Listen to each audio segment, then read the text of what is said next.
इस रिवीजन की सीरीज़ में आगे बढ़ते हुए आज हम ज्योग्राफी को पढ़ रहे थे और ज्योग्राफी में मैंने अपने पिछले वीडियो में देखा भी होगा कि मैंने ज्योग्राफी में क्या क्या चीज़ें हमें डिस्कशन करनी है, क्या क्या इंपॉर्टेंट है हमारे लिए परी के हिसाब से। लेकिन मैंने एक बार फिर आपसे कह रहा हूँ कि यहाँ पर अब मेरा टारगेट आपको समझाना है। ज्योग्राफी में फैक्ट लेके नहीं आ रहा, क्योंकि वो फैक्ट समझाने से जुड़े हुए हैं। अगर आप इनको समझ लोगे तो आपको कोई फैक्ट की भी ज़रूरत नहीं पड़ेगी, और जो ज़रूरत पड़ेगी उसको आप देख भी सकते हो, तो आपको मिल ही जाएगा, इसमें कोई ऐसी बात है नहीं। इसलिए यहाँ पर आपको सबसे ज़्यादा फोकस करना है जो मैं बता रहा हूँ उस पर समझने पर। ये नोट्स आपको देखने बड़े लग रहे होंगे, लेकिन मैंने इसमें एक बात ध्यान रखना, मैंने इसमें से जो डिटेल लिखी हुई है उसको मैं समझा दूंगा और डिटेल में वही मिलेंगे। तो आप अगर समझ भी गए तो डिटेल को आप एक बार पढ़ लोगे तो आपको दिक्कत नहीं आएगी, इसको दोबारा आपको पढ़ने की उसकी ज़रूरत ही नहीं पड़ेगी। जैसे अब आता है हमारा अगला जो इम्पोर्टेंट चीज़ हो, चट्टान। चट्टान क्या होती है, एक तो हम देखेंगे चट्टानों के प्रकार क्या है, इनकी उत्पत्ति कैसे होती है, महत्व क्या है इनका, और एक शैल चक्र को देखेंगे। तो चट्टानों की अगर मैं बात करूँ तो वे सभी पदार्थ जो क्रस्ट पर, पृथ्वी का ऊपरी भाग क्या होता है, क्रस्ट होता है, ठीक है। तो वे सभी पदार्थ जिनसे पृथ्वी की क्रस्ट का निर्माण हुआ है उन्हें चट्टान कहते हैं। उन्हें क्या कहते हैं, चट्टान कहते हैं। और ये चट्टान है ये ग्रेनाइट की तरह कठोर तथा रेत की तरह मुलायम भी हो सकती है। रेत भी एक चट्टान है, क्रस्ट का भाग है वो क्रस्ट की ऊपरी सतह पर पाया जाता है। और दूसरी बात, और एक ग्रेनाइट है, ये भी चट्टान है। तो यहाँ आपको जो देखना है उसमें सबसे ज़्यादा इंपॉर्टेंट ये है कि अब चट्टानें 3 प्रकार की होती है। चट्टान क्या है, चट्टान मुख्य रूप से वे सभी पदार्थ होते हैं जो जिनसे पृथ्वी के क्रस्ट का निर्माण होता है, मैंने बताई दिया, और उससे चट्टान कहते हैं। और चट्टानें 3 प्रकार की होती है। एक होती है आग्नेय चट्टानें, एक होती है आपसादी चट्टानें, और एक होती है रूपांतर चट्टानें, कायांतर चट्टानें। देखो इसमें आपको एक चीज़ ध्यान रखनी है, इनकी अगर निर्माण की प्रोसेस को अगर आप समझ गए तो आपको पता लग जाएगा कि इनकी विशेषताएँ क्या हैं, और सवाल विशेषताओं से आते हैं, ठीक है ना। तो इग्नियस या आग्नेय चट्टानों की अगर मैं बात करूँ तो आग्नेय चट्टान है, इनका निर्माण है वो लावा से होता है। कैसे होता है, जैसे पृथ्वी का यह आंतरिक भाग है, पृथ्वी का आंतरिक भाग है। आंतरिक भाग में क्या होता है कि जो आंतरिक भाग होता है वहाँ पर टेम्परेचर अधिक होता है। कोई चट्टान है, और ये विशेष रूप से जो दुर्बल मंडल में बताया था वहाँ चट्टान में मैग्ना का निर्माण होता है। मैग्ना का निर्माण की प्रोसेस क्या होती है कि मैग्ना के निर्माण की प्रोसेस होती है कि टेम्परेचर बहुत ज़्यादा है और चट्टान है, उस चट्टान पे प्रेशर पड़ता है ऊपर से, ठीक है ना। और प्रेशर के साथ साथ उसमें मतलब प्रेशर नहीं, हल्का प्रेशर, मतलब थोड़ा दबाव तुलना तो उसमें कम होता है, हल्का जगह हो जाती है। जैसे कोई मान लो आप एक चट्टान ले लो, एक चट्टान है, वो आप उसको टेम्परेचर पर रखो, बात हो जाएगी, गर्म हो जाएगी। गर्म होने के बाद उसमें थोड़ा सा पानी जाएगा, तो पानी होने के बाद वो चटक जाएगी या उसका विखंडन हो जाएगा, और वही फिर लावे के रूप में, मतलब मेग्मा के रूप में कन्वर्ट हो जाता है। मेग्मा क्या होता है, गर्म जलित पदार्थ, ठीक है ना। तो मेग्मा के ऊपर निर्माण होता है, और इसी मेग्मा को जब ये मेग्मा ज्वालामुखी नली के माध्यम से लावा के रूप में बाहर आता है तो इसे ही लावा बोलते हैं। मेग्मा को सतह पर इसको बोलते हैं लावा, और पृथ्वी के आंतरिक भाग में इसको बोलते हैं मेग्मा। और मेग्मा द्रव और गैस और ठोस तीनों में हो सकता है, ठीक है ना। तो मेग्मा का अगर शीतलन होगा तो मेग्मा का शीतलन कहाँ होगा, पृथ्वी के आंतरिक भाग में, तो उससे जो चट्टानें निर्मित होंगी उसको बोलेंगे आंतरिक आग्नेय चट्टान। और लावा का शीतलन होगा वहाँ को पता है कहाँ होगा, पृथ्वी के बाह्य भाग में, तो उनको बोलेंगे बाह्य आग्नेय चट्टान। तो एक चीज़ और ध्यान रखनी है, इसमें हम आगे देख रहे हैं, मेग्मा में और सिलिका में एक संबंध पाया जाता है। मेग्मा में जो सिलिका पदार्थ होता है उसमें एक संबंध होता है। सिलिका अगर ज़्यादा है तो गाढ़ा भी ज़्यादा होगा, ध्यान रखना, उसमें अम्लता भी ज़्यादा पाई जाएगी, और जब गाढ़ा ज़्यादा होगा, ठोस मजबूत होगा, तो उसका गलनांक पॉइंट भी ज़्यादा होगा। ये विशेषता आपको ध्यान रखनी है कि मेग्मा अगर सिलिका ज़्यादा है उस मेग्मा में, तो वहाँ पर गाढ़ापन भी ज़्यादा होगा, यानी कि बहुत गाढ़ा जो लावा होगा या मेग्मा होगा वो, और उसमें अम्लता का तत्व वो ज़्यादा पाया जाएगा, और उसमें गलनांक तत्व है वो भी उसमें क्या होगा, गलनांक पॉइंट है जो उसमें हाई पॉइंट पाया जाएगा। और साथ ही सिलिका और घनत्व में विपरीत संबंध है, क्योंकि जो भी अभी मैंने घनत्व का आपको थोड़ी देर पहले एक फॉर्मूला बताया था, तो उस फॉर्मूले को अगर आप देखोगे तो उसमें एक चीज़ आपको देखने को मिलेगी कि घनत्व बराबर क्या होता है, द्रव्यमान बटे आयतन। और इसमें चूँकि जब सिलिका ज़्यादा होगी, जब ठोस अवस्था में ज़्यादा होगा तो सिलिका ज़्यादा होगी, अगर सिलिका है तो एक गाढ़ा होगा, ठीक है ना। तो जितना ज़्यादा गाढ़ा होगा, है ना, और गाढ़े की वजह से इसके जो द्रव्यमान है उसमें क्या हो जाएगी, कमी हो जाएगी, तो वो उससे क्या है कि जो घनत्व है इसका कम हो जाएगा। तो इसका जो सिलिका है और घनत्व में विपरीत संबंध पाया जाता है, ये चीज़ आपको एक बार देख लेनी जरूर, ठीक है ना। तो सिलिका और घनत्व में आपको पता है विपरीत संबंध पाया जाता है, यानी कि अगर सिलिका ज़्यादा होगी तो घनत्व वहाँ पर कम होगा। ठीक है ना। अब आते हैं सबसे पहले हम एक शब्द वाली और वो बोल दिए, तो ये जरूर ध्यान रखना, सिलिका और घनत्व है इसमें विपरीत संबंध पाया जाता है। और क्रिस्टलन रवा क्या होते हैं कि जैसे ज्वालामुखी से लावा निकलेगा तो उससे कुछ आकृति बनती है रवे जैसी, तो उनका जो आकार है वो भी ध्यान रखना शीतलन की दर पर डिपेंड करता है। जैसे अगर मान लें शीतलन की दर बहुत फास्ट है, यानी कि कोई चीज़ बहुत ज़्यादा ठंडी हो रही है, तो आग मान लो लाभ मेघमा निकलेगा तो अगर बहुत जल्दी वो ठंडा हो जाएगा तो ज़्यादा विस्तार नहीं ले पाएगा वो उसी जगह उसका जो थोड़ा द्रव्य है वो वहीं जाकर सिकुड़ जाएगा, तो वो तुरंत क्या हो जाएगा, जम जाएगा, तो उसका आकार हो जाएगा सकड़ा। अगर मान लें शीतलन की दर धीमी है तो धीरे धीरे होगा, जब तक वो जमेगा उससे पहले काफ़ी क्षेत्र में फैल जाएगा, तो रवे का आकार बढ़ जाएगा। ठीक है ना। तो रवों का आकार किस पे डिपेंड करता है, शीतलन की दर पे। अब ध्यान रखना शीतलन की दर किस पे डिपेंड करेगी, वो डिपेंड करेगी किस पे, सिलिका की मात्रा पर, है ना। अब तो रवों का जो आकार है वो शीतलन की दर पर निर्भर करता है, क्योंकि शीतलन की दर अगर बहुत फास्ट होगी, बहुत जल्दी अगर ठंडा हो जाएगा तो रवों का आकार ज़्यादा नहीं बढ़ पाएगा, रवे छोटे छोटे बन जाएंगे। और अगर शीतलन की दर है वो बहुत धीमी रहेगी तो रवों का आकार बड़ा हो जाएगा। ये चीज़ इसमें देख, ठीक है ना। इसके बाद नाम है जिसमें फेल्सिक चट्टान उनको कहते हैं जिसमें फेल्सफर प्लस सिलिका पाया जाता है, उन चट्टानों को बोलते हैं फेल्सिक। और मैफिक चट्टान उनको बोलते हैं जिसमें मैग्नीशियम और आयरन पाए जाते हैं ज़्यादा। अब देखो यहाँ पर मैंने चट्टानों के निर्माण की प्रोसेस तो बताई दी कि आगे चट्टानों का निर्माण है वो लावा और कि मेग्मा है उसकी शीतलन की दर के पश्चात होता है, और पृथ्वी की उत्पत्ति के बाद सबसे पहले इन्हीं चट्टान है इनका उद्भव हुआ, इसलिए इनको प्राथमिक या पैतृक चट्टानें भी बोलते हैं। और निर्माण की मैंने बता दिया कि जब एक गर्म गलित पदार्थ जिसका निर्माण तापमान में वृद्धि, दबाव में कमी और पृथ्वी के आंतरिक भागों में जब जल का प्रवेश किया तब मेग्मा का निर्माण। ध्यान रखना टेम्परेचर ज़्यादा होता है, प्रेशर कम होता है तो खुल जाती है चट्टान, थोड़ी सी खुलने के बाद उसमें पानी समा जाता है, और जब गर्म होने के बाद वो उसको क्या करता है, चट्टान को तोड़ करके लावा के रूप में कन्वर्ट कर देता है। आग्नेय चट्टानों में परतों का अभाव होता है, ध्यान रखना से परतें नहीं पाई जाती, इसके बदले क्या पाए जाते हैं, रवे एक आकृति होती है, मतलब रवों जैसी आकृति होती है वो पाई जाती है। और रवों की जो आकृति है वो मैग्मे के साथ शीतलन की दर के साथ व्युत्क्रम संबंध पाया जाता है, इसलिए ध्यान रखना। ग्रेनाइट है, ग्रेनाइट क्या है, बाह्य चट्टान होती है, और बाह्य चट्टानों का शीतलन है वो क्या पाया जाता है, बाह्य चट्टानों का शीतलन है वो बहुत ज़्यादा पाया जाता है, बहुत मतलब बाह्य चट्टानों का शीतलन हो जाता है, तो इसलिए बाह्य चट्टानों में क्या पाया जाता है, मैग्मे के अंतर्गत बाह्य चट्टानों में की अपेक्षा बाह्य चट्टानों में बेसाल्ट या रबर की आकार का छोटा होता है। जैसे कैसे, इसलिए आंतरिक चट्टानों में निर्मित होने वाले ग्रेनाइट की अपेक्षा बाह्य आग्नेय चट्टानों में बेसाल्ट के में रबर का आकार, जो ग्रेनाइट है वो आंतरिक चट्टान है वो अभी देखेंगे हम, और बेसाल्ट है वो बाह्य चट्टान है। अब जो बाह्य चट्टान होगी उसका ठंडा बहुत जल्दी होगा, क्योंकि बाह्य चट्टान होगी तो यहाँ हवा चलेगी, यहाँ पर तो वातावरण है, और आंतरिक चट्टान उसका ठंडा नहीं हो पाएगा क्योंकि वहाँ पर द्रव तापमान ज़्यादा रहता है। तो इसलिए जो ग्रेनाइट है वो आंतरिक चट्टान है, तो उसका क्या होता है कि शीतलन की जो दर है उसमें बहुत कम होती है, इसलिए वहाँ पर ग्रेनाइट मतलब रवों का जो आकार है वो बड़ा हो जाता है। क्यों, क्योंकि वहाँ पर टेम्परेचर है वो ज़्यादा होता है, तो शीतलन की दर है वो कम होती है पृथ्वी के आंतरिक भाग में, इसलिए ग्रेनाइट में रवों का आकार बड़ा होता है। वहीं बेसाल्ट की अगर मैं बात करूँ तो पृथ्वी की बाह्य चट्टान होती है, तो पृथ्वी के अंतर्गत जो बाह्य चट्टान होती है, बाह्य आग्नेय चट्टान होती है, उसमें बेसाल्ट एक चट्टान है, तो उसमें आपको पता है जैसे ही बाहर निकला लावा तुरंत ठंडा हो जाता है, तुरंत ठंडा हो जाएगा तो उसके रवों का आकार या तो बढ़ नहीं पाएगा या रवे ही नहीं बढ़ पाते कभी कभी, तो इसलिए बेसाल्टों में रवों का आकार छोटा होता है, या कई बार इन बेसाल्टों में रवे नहीं पाए जाते क्योंकि तुरंत आगे निकल के जम जाता है, तो आकार ले नहीं पाता, उससे पहले जम जाएंगे तो रवे बन नहीं पाते। तो इसलिए जिन बेसाल्ट चट्टानों में रवे नहीं पाए जाते उन्हें ग्लासी बेसाल्ट के नाम से भी जाना जाता है।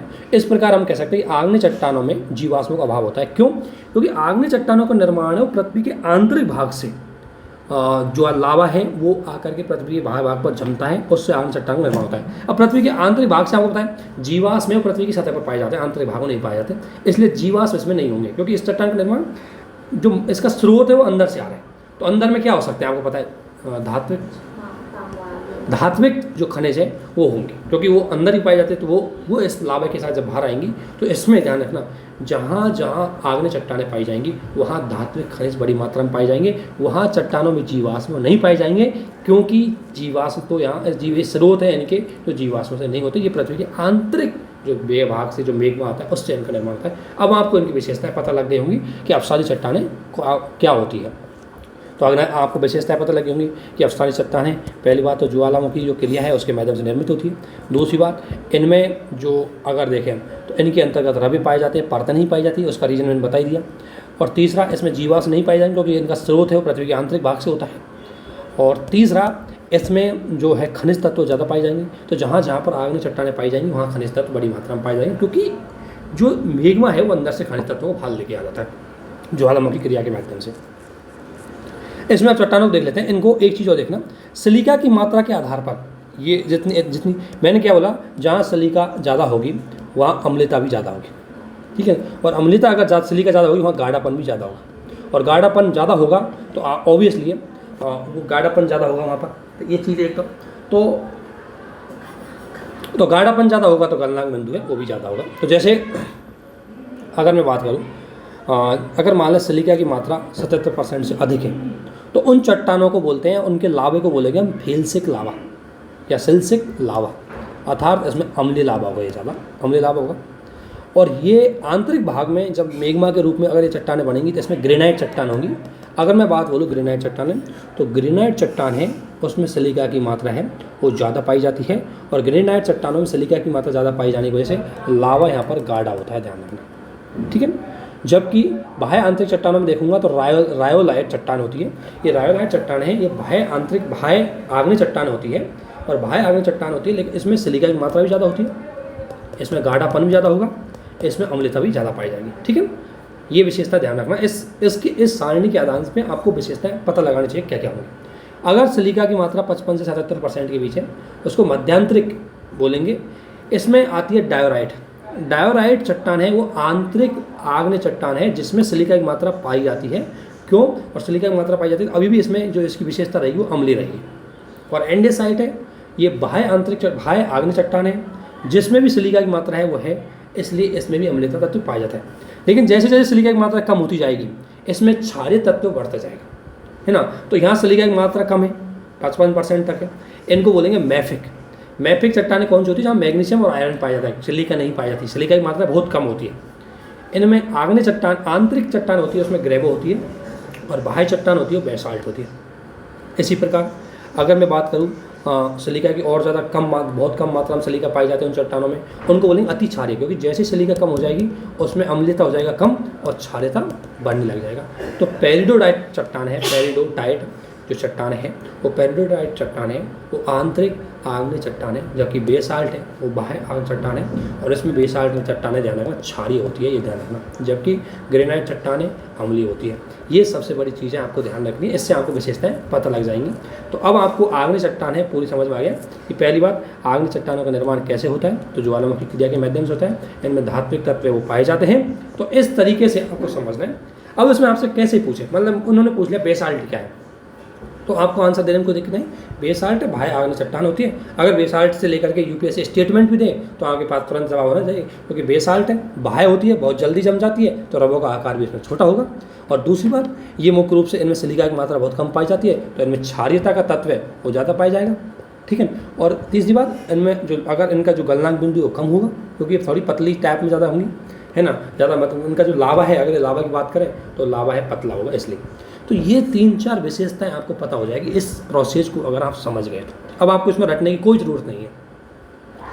इसके बाद हम पढ़ते हैं अवसादी चट्टानें। अवसादी चट्टानों का निर्माण है एक बहुत बड़े चक्रीय प्रोसेस के माध्यम से होता है, एक बड़ी प्रोसेस होती है इसमें, और प्रोसेस को पढ़ेंगे हम। सबसे पहले अवसादी चट्टानों के लिए पहली प्रोसेस होती है अपक्षय, यानी कि जो चट्टान है उसका टूटना। अपक्षय का मतलब होता है चट्टानों का टूटना, और जब चट्टान टूटेगी तो अवसादों का निर्माण होगा। अवसाद क्या क्या हो सकते हैं? गोलास में बजरी, रेत, सिल्ट, मृत्तिका और पंख। एक चीज़ ध्यान रखना, मैंने जो सीक्वेंस लिखा है इस सीक्वेंस में आकार इनके कणों के आकार के आधार पर लिखा है। गोलास्मों के कणों का आकार ज़्यादा होता है, बजरी के कणों का आकार उससे कम होता है, रेत के कणों का आकार उससे कम होता है, सिल्ट का और ज़्यादा कम होता है, मृत्तिका का और ज़्यादा कम महीन होता है, और पंख का और ज़्यादा महीन होता है। तो इसलिए अपक्षय वह प्रोसेस होती है जिसके अंतर्गत चट्टानों का क्या होता है? टूटना होता है। तो अवसादी चट्टानों के लिए सबसे पहले कोई चट्टान टूटेगी तो टूटना के लिए अपक्षय प्रोसेस में 3 तरह से टूट सकती है, या तो रासायनिक अपक्षय हो सकता है, या वो भौतिक अपक्षय हो सकता है, या वो जैविक अपक्षय होता है। जैविक वो रासायनिक अपक्षय मतलब रासायनिक क्रिया के परिणाम स्वरूप, जैसे जल मिल गया, जल के साथ उस घुल गई, घुलने के बाद वो टूट गई, तो रासायनिक क्रिया के परिणाम स्वरूप अगर अपक्षय हुआ है तो उसे रासायनिक अपक्षय बोलेंगे। और भौतिक अपक्षय मतलब तापमान, दबाव और इनकी वजह से, घनत्व, इनकी वजह से अगर चट्टान टूट, जैसे मान लें आप कोई धूप में कोई चीज़ रख देते हो, उसको काफ़ी दिन तक धूप में रहने दो, एक टाइम के बाद जैसे कोई प्लास्टिक की चीज़ आपने रखी, धूप में रखी, धूप उस पर कंटिन्यू पड़ी, तो वो क्या एक टाइम के बाद वो कमज़ोर हो जाएगी, तो अपने आप वो टूट जाएगी। तो ये होता है भौतिक अपक्षय। जैविक अपक्षय मतलब कई ऐसे जीव होते हैं, जैसे केचुआ आपने देखा होगा, तो केचुआ है वो मुख्य रूप से क्या करता है कि वो चट्टानों को थोड़ा थोड़ा कुरेद के उनको क्या कर देता है, तोड़ देता है, उनको ज़्यादा विखंडित कर देता है, तो उसे बोलते हैं हम जैविक अपक्षय। ठीक है ना। तो अपक्षय सबसे पहले इस प्रोसेस के अंतर्गत क्या होगा, अपक्षय होगा। अब मान लें चट्टानें टूट गई, उसकी छोटी छोटी टुकड़े हो गए, अब उसको बहाक होगा एक स्थान से दूसरे। अपर्दन क्या होगी, अपर्दन वो प्रोसेस होगी जो अपसाद, जो अपक्षय की प्रोसेस के बाद टूटे हैं उनको एक स्थान से ले जा करके, अब टूटी हुई कोई चट्टान तो ऊंची होगी, मान लीजिए ऊंची चट्टान होगी, अब यहाँ से टूटा है तो कोई नीचे वाला स्थान होगा, वहाँ जा करके उसको जमा कर देगा। तो अपक्षय के बाद अपर्दन होता है, और अपर्दन क्या करता है कि अपसादों को बहाकर ले जाएगा। जैसे अब ये बहाकर जल के माध्यम से ले जा सकता है, अब ये बहाकर हवा के माध्यम से ले जा सकता है, तो इस तरीके से अब बहाकर बर्फ़ भी इसको ले जा सकती है, तो इस तरीके से वो दूसरे स्थान पर स्थानांतरण हो जाएगा। ठीक है। अब ये जो यहाँ पर जो ये है, अब आपको इसमें देख रहा होगा, जैसे ये चट्टान है, अपक्षय हुआ, यहाँ से टूट गई, टूटने के बाद ये जल वायु किसी कारक के द्वारा ये जाएगा, गति करेगा, बहेगा। अब बहेगा तो कहाँ जाके जमा होगा, जहाँ पर गहराई होगी, मतलब वो समतल बहुत नीचा होगा, मतलब इस जो आकृति है वो नीचे होगी, तो उस आकृति में जाके क्या होगी, जम जाएगी। तो ये अपर्दन प्रक्रिया के बाद जो पदार्थ है उनका जमना निक्षेपण कहलाता है। तो निक्षेपण क्या प्रोसेस होती है कि अपर्दन क्रिया के द्वारा पदार्थों को जहाँ लाके जमाया जाता है वो जमने की प्रोसेस है, उसे बोलते हैं निक्षेपण। अब यहाँ निक्षेपण होगा। अब देखो चट्टान निर्माण कैसे होगा, जैसे मान लो कोई चट्टान ऐसे टूट गई, बह करके आ गई और एक बार यहाँ जम गई, ये जम गई, दोबारा चट्टान टूटी, बह करके आई, फिर दोबारा आएगी ऐसे, तो फिर जम जाएगी, है एक परत ये बन गई, फिर 100-200 साल 300 साल पीछे फिर प्रोसेस चल रही है, फिर आकर के यहाँ पर जम गई। तो अपक्षय इस चट्टान के अंतर्गत आप ये जम गई। अब ध्यान रखना ये बहाकर ला रही है यहाँ पर, तो ये सतह के ऊपर होकर के आ रही है, सतह को होकर आ रही है, तो सतह पर पेड़ पौधे जीव जंतुओं के अवशिष्ट होंगे, तो सारे अवशिष्ट बह करके चट्टानों में आ रहे हैं, चट्टानों के साथ आ रहे हैं, परतों में जम रहे हैं, ये परतों में जम गए, परतों में जम गए, परतों में जम गए। और इसी के साथ आपको पता है जो देखा होगा चूना पत्थर है वो भी बह करके आ रहे हैं। तो ये जो आकर एक परत जम गई, फिर दूसरी परत जम गई, अब इन परतों के बीच में थोड़ी थोड़ी जगह होती है, उसमें पानी प्रवेश कर जाएगा, पानी प्रवेश करेगा, साथ में उसमें चूना मिल जाएगा तो मजबूत हो जाएगी। तो इसी प्रोसेस को बोलते हैं शैलीकरण या सीमेंटीकरण, इसलिए चट्टानें हैं ये कठोर हो जाती है। ठीक है ना। तो इस प्रोसेस के माध्यम से, पूरी इस प्रोसेस के माध्यम से क्या होता है, अब सारी चट्टानों का निर्माण होता है। अब ये प्रोसेस आपके समझ में आ गई, अब विशेषता निकालते हैं इसकी। पहली बात, आच्छादन की प्रक्रिया के माध्यम से इनका निर्माण होता है। आच्छादन प्रक्रिया बोलते हैं अपक्षय अपर्दन दोनों की प्रक्रिया को मिला करके हम आच्छादन नाम दे देते हैं, यानी कि अपक्षय का मतलब टूटना, अपर्दन के मतलब बहा करके ले जाना, इन दोनों प्रोसेस को मिला करके नाम दिया जाता है आच्छादन। ठीक है ना। और जब वो आके जमती है कहीं यहाँ पर उसको बोलेंगे निक्षेपण। और फिर जमेंगी, वैसे एक परत आई, मतलब मान लो कोई चट्टान है उसको विघटन हुआ, आकर के जम गई। ठीक है ना। जैसे मैं दोबारा एक बार और बताता हूँ, जैसे मान लो ये कोई चट्टान थी, चट्टान कौन सी हो सकती है, आग्नेय भी हो सकती है और एक कायांतरित भी हो सकती है। तो मान लो ये आग्नेय चट्टान थी, आग्नेय चट्टान में क्या है कि विभिन्न प्रकार की अपक्षय प्रणाली टूट गई, टूटने के बाद ये हवा आई इसको बहा करके इधर ले आई, तो ये ले आकर के यहाँ नीचे स्तन था, कोई गहरा स्तन था, तो गहरे स्थल में आकर के जमा हुआ, फिर दोबारा ये टूटी, फिर आए, फिर आकर के यहाँ जमा हो गई एक परत, फिर दोबारा कई साल बाद टूटी होगी, फिर आकर, तो इस तरीके से परत जम गई। जमने की प्रोसेस तो क्या हो गई, निक्षेपण। अब ये जमी तो बहकर आए होंगे यहाँ से, मान लो नदी के द्वारा विभिन्न प्रकार के अवसादों को अपने साथ लेकर गए होंगे, जैसे पेड़ पौधे जीव जंतु, तो सारे जीवाश्म के अवसाद यहाँ पर आकर के जम गए इसमें। अब यहाँ पर आके जम गए तो इनमें बीच में चूना पत्थर भी बहा के लाई होंगे, तो चूना पत्थर लाए होंगे, तो इनके बीच में जो थोड़ी जगह बचती है उसमें पानी और चूना पत्थर मिल करके इसको मजबूत कर देते हैं, क्योंकि आप देख सकते हो चूना पत्थर पानी मिला करके अपन मकान बिल्डिंग में यूज करते हैं, तो इसी तरीके से आकर वो जम जाती है, इतनी ज़्यादा कठोर जम जाती है, इसलिए उस प्रोसेस को बोलते हैं अपन सीमेंटीकरण, क्योंकि सीमेंट चूना पत्थर होता है, तो सीमेंटीकरण होती है।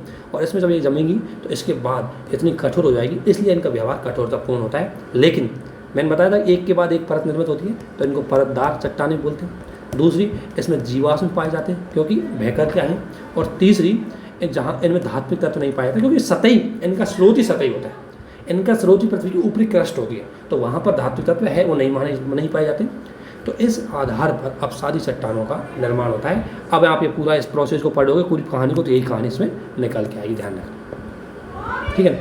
जैसे ध्यान रखना ये सारी चट्टान है, ये किसके उदाहरण है, अपसादी चट्टानों के उदाहरण है। इनका नाम आपको ध्यान होना चाहिए, जैसे क्रेवल स्टोन, सैंड स्टोन और silt stone, clay stone, mud stone, ये सारी चट्टान है, ये अपसादी चट्टान होती है। जैसे सेल, चूना पत्थर, पीट, ये सब क्या होती है, अपसादी चट्टान होती है। और जो मैंने ऊपर बताई थी वो है आग्नेय चट्टान। एक सवाल एग्जाम्पल देता है कि चट्टान कौन सी चट्टान का उदाहरण है, अपसादी चट्टान का उदाहरण है या आग्नेय चट्टान का उदाहरण है, तो वो आपको स्पष्ट रूप से पता होना चाहिए, ठीक है ना। इसके बाद हम आते हैं कायांतरित चट्टानों के अंतर्गत। कायांतरित चट्टानें क्या होती है कि देखो, जब किसी चट्टान का तापमान बहुत ज़्यादा हो और प्रेशर बहुत ज़्यादा हो, टेम्परेचर और प्रेशर की वजह से क्या है कि उस चट्टान टूटी तो नहीं, लेकिन इसकी तापमान, अब मान लो कोई चीज़ आपने दोपहर में मतलब धूप में बाहर रखी है, धूप में बाहर रखिए, उसको छोड़ दो, उसको धूप में रख दो, उसका कलर चेंज हो जाएगा एक टाइम के बाद, उसके भौतिक और रासायनिक विशेषताएँ वही चेंज हो जाएंगी उस धूप की वजह से, जबकि वो टूटी नहीं है। तो कायांतरित चट्टान वे चट्टान होती है जो बिना वेगेटत्व वियोजित हुई, अगर वो वेगेटत्व वियोजित हो जाती तो किसमें चली जाती है, अपसादी चट्टानों में चली जाती, ठीक है ना। तो कायांतरित चट्टान वो चट्टान होती है जो बिना वेगेटत्व वियोजित के तापमान की अधिकता और प्रेशर की अधिकता की वजह से क्या होता है, उनके भौतिक और रासायनिक जो गुण हैं वो बदल जाते हैं, उनकी गुण हैं वो बदल जाते हैं। इस प्रक्रिया को रूपांतरण बोलते हैं, और इसी प्रक्रिया के परिणाम स्वरूप बनी हुई चट्टानों को हम रूपांतरित चट्टानें बोलते हैं। जैसे इसमें एग्जाम्पल देखा है, और ध्यान रखना रूपांतरित चट्टानें सभी प्रकार की चट्टानों में सर्वाधिक कठोर है। अपसादी भी कठोर है, लेकिन उससे ज़्यादा कठोर है रूपांतर, क्योंकि बहुत ज़्यादा अपसादी चट्टान मान लें उस पर ज़बरदस्त टेम्परेचर पड़ा है, ज़बरदस्त दबाव पड़ा है, तो वो बहुत ज़्यादा क्या हो जाएगी, मजबूत हो जाएगी। तो इनकी जो कठोरता है उसको किससे मापा जाता है, टेम्परेचर से, क्योंकि इनका निर्माण ही टेम्परेचर अधिकता है, प्रेशर की अधिकता होती है, और टेम्परेचर अधिकता, प्रेशर की अधिकता की वजह से उनके भौतिक और रासायनिक गुण उसमें बदल जाते हैं। जैसे मान लो कि प्लास्टिक आपने रखा है नॉर्मली, उसमें टेम्परेचर, अब ये थोड़ा सा इसका क्या गुण है कि जल्दी से पिघल सकता है, लेकिन जैसे इसमें टेम्परेचर बहुत ज़्यादा हो जाएगा, प्रेशर इसको पड़ेगा, धूप में आप छोड़ दोगे, एक टाइम के बाद बहुत ये मजबूत हो जाएगा। तो इससे क्या है कि उस टाइम इसका पिघल पाना या इसके कुछ कई रासायनिक गुण इसके बदल जाएंगे।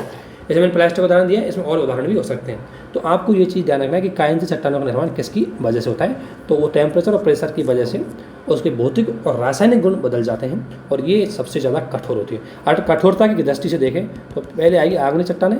आग्नेय चट्टानों से ज़्यादा कठोर होती है अपसादी चट्टानें, और अपसादी चट्टानों से ज़्यादा कठोर होती है कायांतरित चट्टानें, ठीक है ना। ये चीज़ आप समझ में। अभी एग्जाम्पल ध्यान रखना, ये सारे उदाहरण इधर आपको देख रहे हैं, ये सारे उदाहरण किसके हैं, कायांतरित चट्टानों के, इसलिए ध्यान रखना क्वार्टजाइट, संगमरमर, स्लेट, नीस, सिस्ट और सरपेंटाइन, ये सारी चट्टानें कौन सी है, ये सारी चट्टानें कायांतरित चट्टानें। जबकि इधर ग्रेवो, बेसाल्ट और ये तीनों कौन सी है, आग्नेय चट्टान हो सकती है।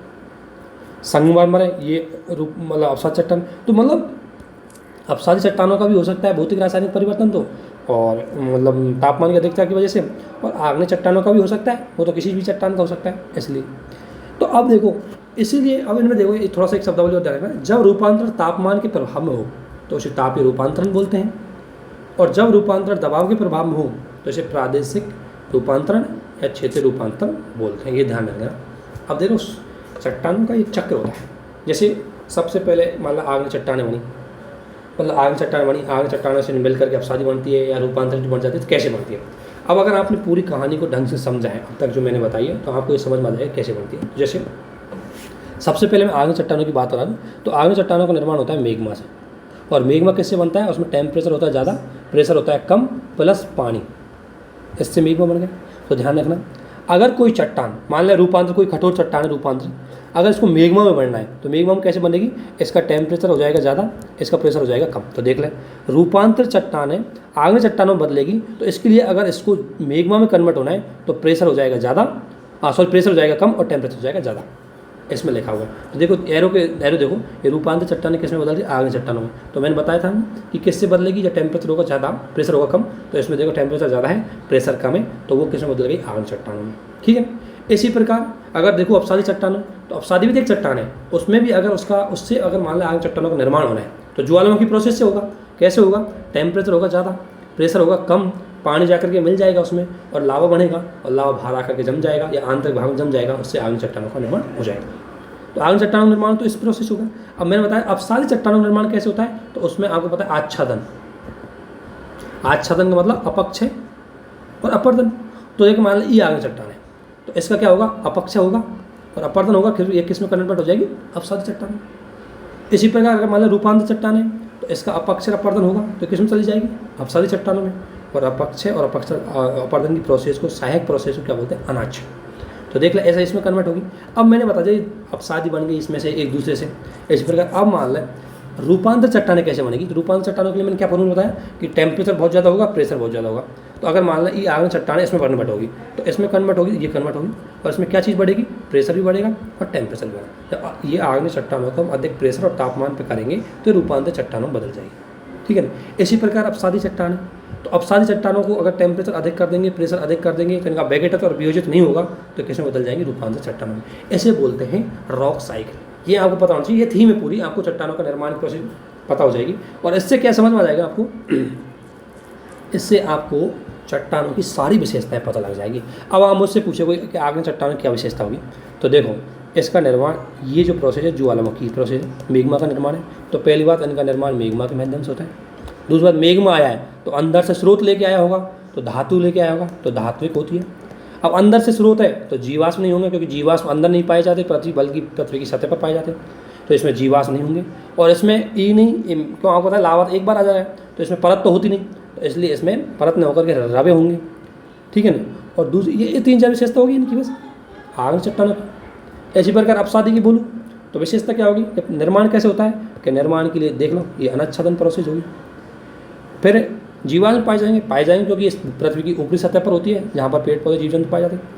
और परत होती है क्योंकि एक बार अपक्षयपर्दन होगा, जम गई, फिर दोबारा अपक्षयपर्दन होगा, फिर जम गई, तो इससे अपसादी चट्टानें परतदार भी होती है। और इसमें जीवाश्म ईंधन है वह बड़ी मात्रा में पाए जाते। रूपांतर चट्टानों की अगर मैं बात करूँ तो इनका निर्माण कैसे होता है, टेम्परेचर अधिकता की वजह से, प्रेशर अधिकता की वजह से, ठीक है ना। और इनमें चीज़ें क्या है कि कठोर हो जाती है, क्योंकि टेम्परेचर और प्रेशर उसमें बढ़ेगा तो बहुत ज़्यादा कठोर हो जाए कोई चीज़। इस तरीके से आपको समझना है। फिर मैथ तो आपको ये नॉर्मली मेंस के हिसाब से इसको स्किप कर देना। अब होता है धात्विक खनिज के, ये देखो चट्टानों में धात्विक खनिज मिलते हैं जैसे आग्नेय चट्टानों में, जीवाश्म ईंधन भी मिलते हैं जैसे अपसादी चट्टानों में, कीमती रत्नों की भी यूज होती है जिससे बहुत ज़्यादा कठोर हो जाती है वो। मृदा निर्माण में कीमती रत्न चट्टान से मिलते हैं। मृदा निर्माण आपको पता है चट्टानों के अपक्षय अपर्दन प्रोसेस होती है पूरी, मैं बताऊँगा उसको भी कैसे बनते हैं। कई शहरों अपने भवनों का निर्माण इसी से होता है, तो इस आधार पर चट्टानें बहुत इंपॉर्टेंट हो जाती है। इसके बाद जो सबसे इम्पोर्टेंट थ्योरी है वो पढ़ते हैं हम महाद्वीपीय विस्थापन सिद्धांत। महाद्वीपीय विस्थापन सिद्धांत को अगर आप देखोगे तो इसमें सबसे पहले इसकी चीज़ देख लेते हैं कि इसमें क्या क्या चीज़ पहले क्या क्या थी।